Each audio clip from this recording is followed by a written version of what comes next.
A história do apartheid vocês já ouviram no episódio anterior, mas e a luta contra o apartheid? E no episódio de hoje, vocês conhecerão a luta contra o regime de segregação racial e o seu governo segregacionista. Eu sou a Maria Clara E eu sou a Graziele Soares. e este é o episódio 6 do Projeto na Galeto, que nasceu do programa Bolsa de Complementação Educacional do Cefet-MG, ABCE, e tem como objetivo contar em forma de podcast a história da África do Sul e de seu maior expoente, Nelson Mandela.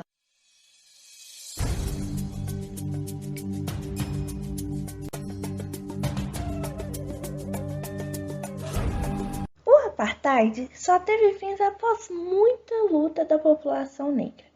E a principal organização que se formou para combater a invasão dos brancos europeus foi o Partido do Congresso Nacional Africano, ou como muitos conhecem, o CNA. O CNA foi criado no dia 8 de janeiro de 1912 e em sua fundação o nome era Congresso Nacional dos Nativos Sul-Africanos. Seu principal objetivo era a defesa da população nativa contra as leis racistas dos colonizadores, e só em 1923 o nome mudou para Congresso Nacional Africano. O CNA tinha uma aliança com o Congresso dos Sindicatos da África do Sul.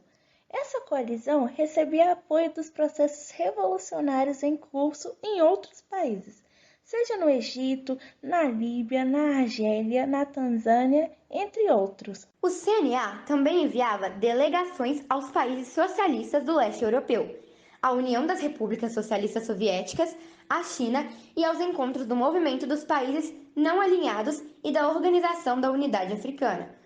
O Partido Sul-Africano mantinha esses contatos também para denunciar ao mundo as violações de direitos humanos realizados pelo regime racista implantado pelos brancos. No período que aconteceu o apartheid, existiram dois tipos de luta: a luta pacífica e a luta que empregava a violência.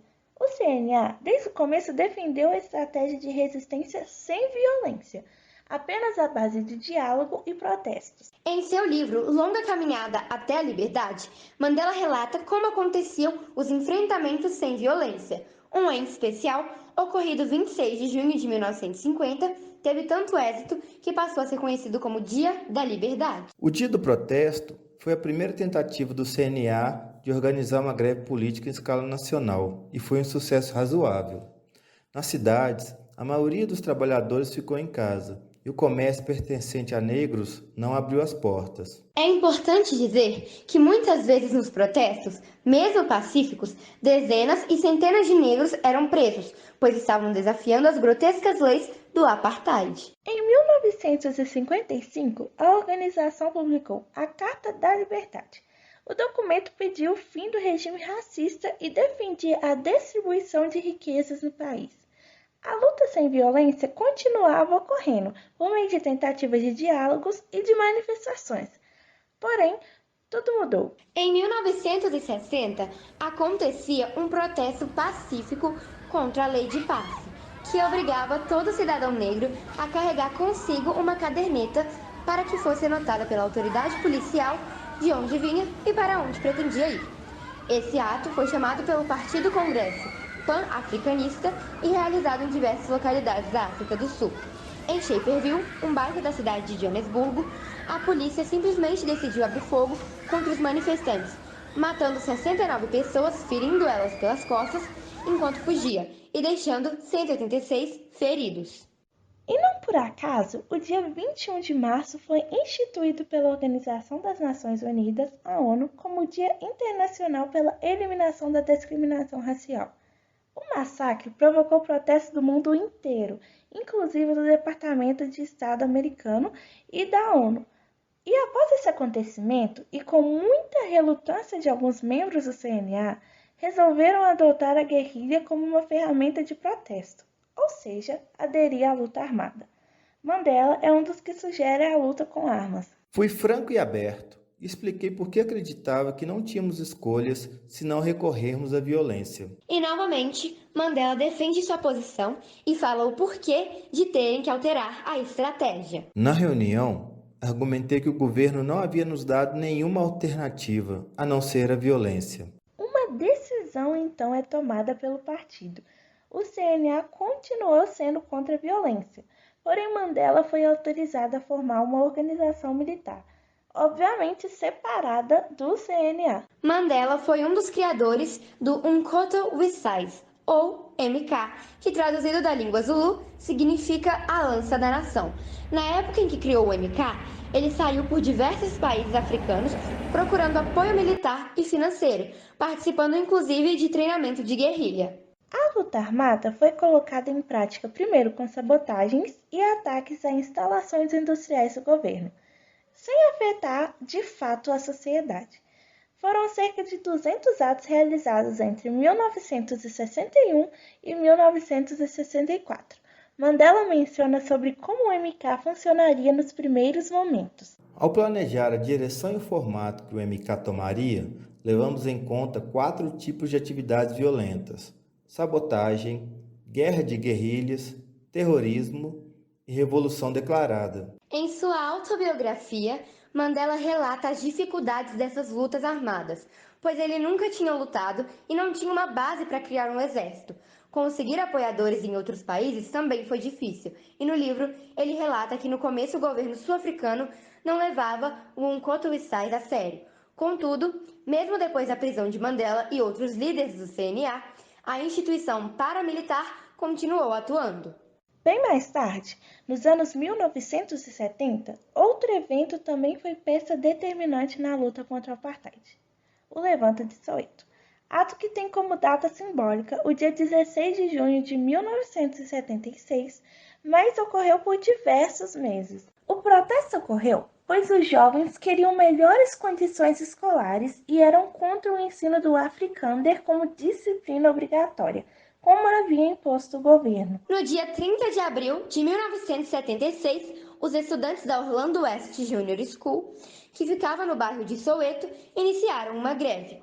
Logo, outros jovens seguiram o exemplo, em uma manifestação que tomou toda a região. Já em 16 de junho, o Comitê de Ação, que ficou conhecido como Conselho Representativo dos Estudantes de Soweto, organizou o protesto que se iniciou naquele dia, mas terminou apenas em 18 de junho. A maioria dos que participou da revolta tinha entre 10 e 20 anos. No entanto, isso não impediu os oficiais de agirem de forma brutal e extremamente violenta. As estimativas de quantas pessoas estavam presentes no levante variam entre 10 e 20 mil estudantes.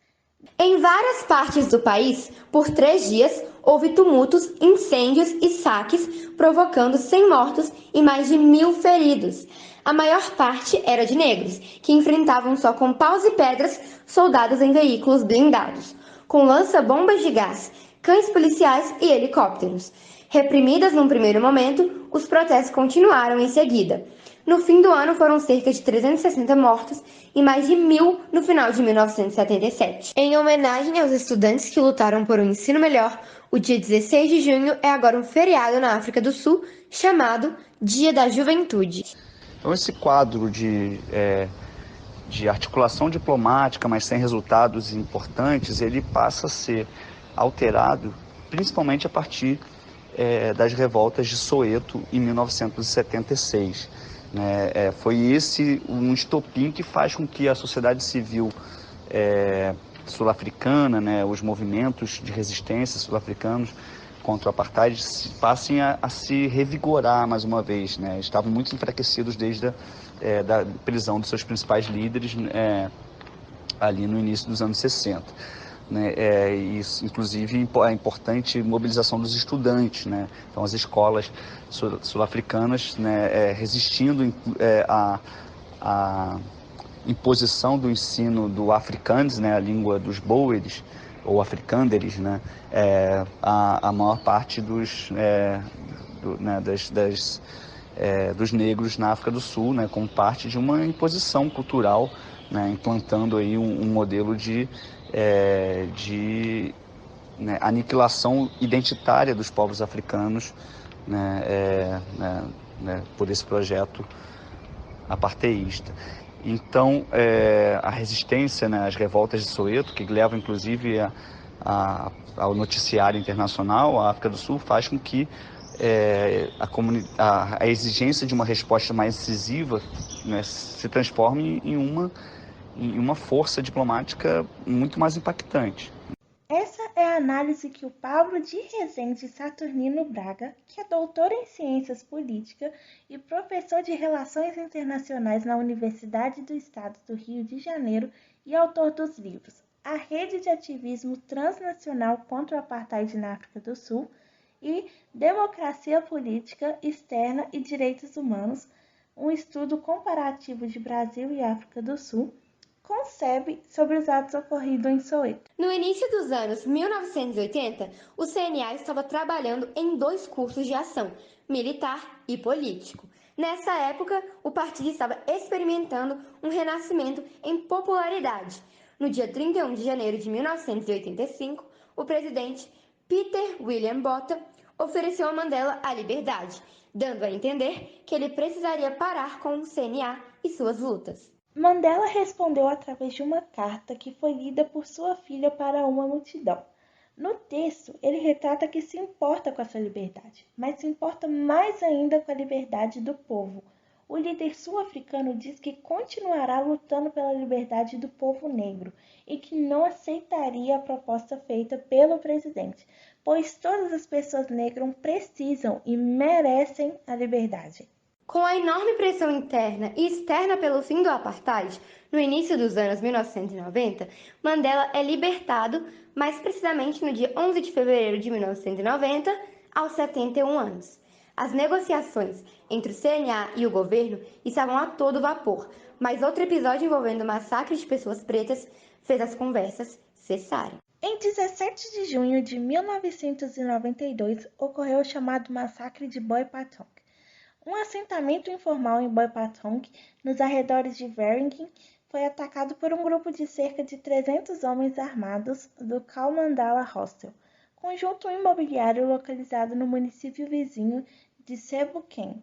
Foram mortas 45 pessoas. Os homens armados eram filiados do Partido da Liberdade Inkatha, e observadores suspeitavam que o ataque visava minar o delicado processo de negociações entre o governo do Partido Nacionalista e o CNA.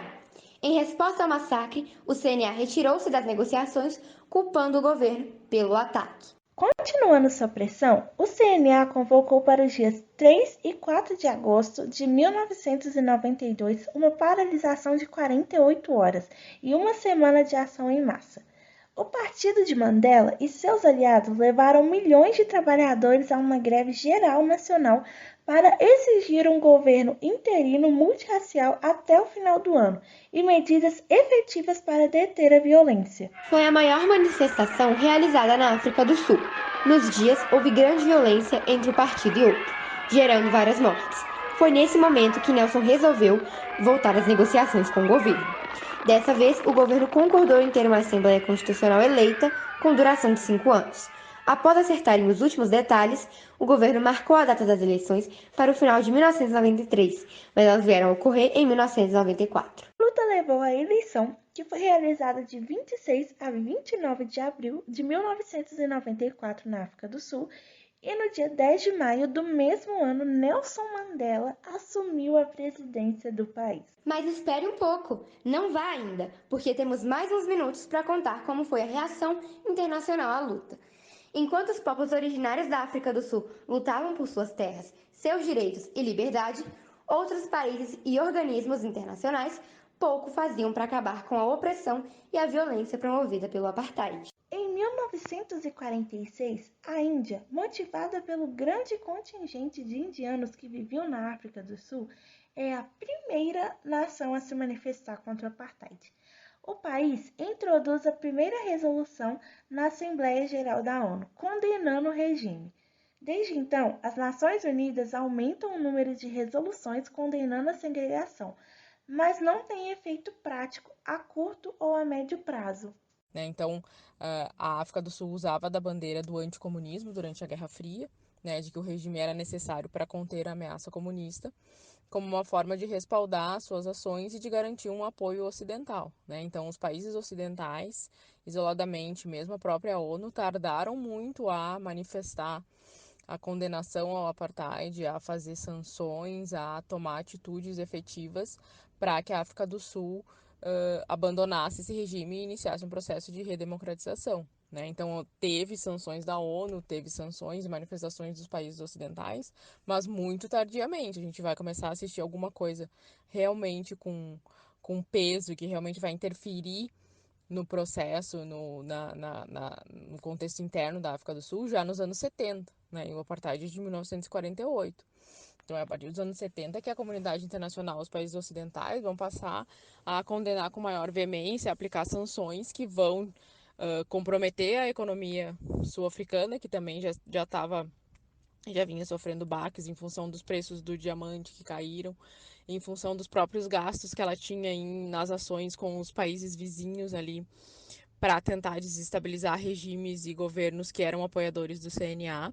E aí, nesse contexto, isso vai desgastar o regime e vai contribuir para que o partido no poder concedesse, né, e aceitasse as negociações para dar fim ao apartheid. Então, tem um padrão de condenação, mas que vai ser tardio, né? E o Brasil entra nesse mesmo padrão, né? A gente vai ter a condenação junto com os demais países da ONU ali, a gente vai ter as sanções, a suspensão de relações comerciais, né, em função do apartheid, mas tardiamente, né? Já lá nos anos 70, tá? A voz que vocês ouviram é da Nathalie Silva Xavier, professora de Relações Internacionais na Universidade Federal do Pampa e que possui diversos artigos sobre a África do Sul e outros países africanos. Entre os diversos documentos produzidos pela ONU, um dos mais fortes, mas ainda sem objetivo, é a Resolução de 6 de novembro de 1962. Nela, diversos países condenavam as políticas racistas do apartheid e conclamava todos os países membros a cortarem relações econômicas e militares com o país. Mas apenas em 1976, a partir do Levante de Soweto, muda o panorama internacional da luta contra o apartheid. Pablo nos explica essa conexão que surge em diversos países apoiadores anti-apartheid, que cobravam atitudes mais severas de seus governos perante a África do Sul. Pela primeira vez, inclusive, na história da instituição, a ONU formula sanções obrigatórias, né, ou seja, aprovadas pelo Conselho de Segurança, com base no capítulo 7 da Carta, né, contra um Estado-membro. Né? Então, a África do Sul foi o primeiro país a sofrer sanções obrigatórias, né, embargos militares. Né? Então, a maior parte dos países se comprometeu a não continuar realizando, por exemplo, vendas de armas para a África do Sul. Né? E isso cria, na verdade, isso é uma centelha para uma série de movimentos contra o apartheid que começam a se proliferar por todo o mundo. Né? A África do Sul procura responder isso, né, especialmente com as reformas dos anos 80, né, no início dos anos 80, pelo primeiro-ministro P.W. Botha, né, mas são reformas superficiais que não apontam de fato o desmantelamento do Estado apartheidista. Né? Isso acaba sendo também um dos fatores, né, de expansão das sanções internacionais. Né? Então, cada vez mais os países passam a criar sanções contra a África do Sul, né? E esse é um dos debates mais importantes, inclusive, na política externa norte-americana, né? Quando há uma pressão por parte de movimentos estudantis, né? Por lideranças importantes, né? Das igrejas, né? Do mundo empresarial, né? Para que os Estados Unidos, de fato, criassem sanções contra o regime de apartheid. Havia também uma importante interface do movimento, né, negro, nos Estados Unidos com a resistência ao apartheid. Né? No fim das contas, né, isso faz com que o Ronald Reagan sofra uma derrota histórica, né, porque o Congresso, liderado aí por importantes movimentos, né, civis negros, né, atuando em um caucus, um cáucaso, né, do parlamento, né, pressionassem para que os Estados Unidos criassem sanções. Inclusive é aí que Barack Obama surge como uma liderança estudantil. Né? As faculdades, as universidades norte-americanas foram muito atuantes no ativismo anti-apartheid, em campanhas de desinvestimento, pressionando empresas para que parassem de realizar negócios, né, com a África do Sul ou na África do Sul, né, o resultado disso é finalmente as sanções contra, né, o regime da África do Sul, que foram vetadas pelo presidente Ronald Reagan, né. O que aconteceu foi, como eu falei, foi um marco histórico, porque o Congresso, o Parlamento, subscreveu o veto, né, algo que foi inédito em matéria de política externa nos Estados Unidos, e as sanções passaram a ser aplicadas em 1985, sanções abrangentes, impactantes. Então, esse foi o episódio 6, no qual falamos sobre importantes momentos da luta anti-apartheid na África do Sul. Espero que tenham gostado e que tenham aprendido um pouco mais sobre a história deles. E no próximo episódio vamos falar sobre quem foram os nomes além de Mandela na luta contra o apartheid. Fiquem ligados e não percam. Para mais informação, nos siga no Instagram, Projeto Negauê. Redação e edição de áudio, Maria Clara. Edição de texto, Nelson Nunes. Locução, Maria Clara, Graziele Soares e Nelson Nunes. Até a próxima, tchau! Até a próxima e tchau!